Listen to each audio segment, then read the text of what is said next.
Sir, pwede po pa-explain naman kung paano po kaya yung mga nagpa-register ng TIN ID sa FB. Kami po kasi magkakaibigan nag-avail po. Ipinagbabawal po ni BIR ang TIN processing or TIN assistance. Lagi po nagpo-post si BIR dyan na bawal po yan. Personal po ang pagkuha natin ng TIN.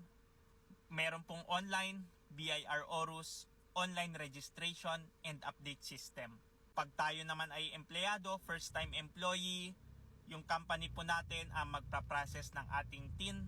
Pero kung ayaw nila, ayun, may online naman, pwede po sa Orus. So kung ang worry mo kung valid ba yung TIN mo, pwede mo ring i-validate online sa BIR Orus. You are a freelancer at meron kang concern or question regarding freelancers BIR registration and freelancers tax compliance, comment mo lang yan at sasagutin ko yan.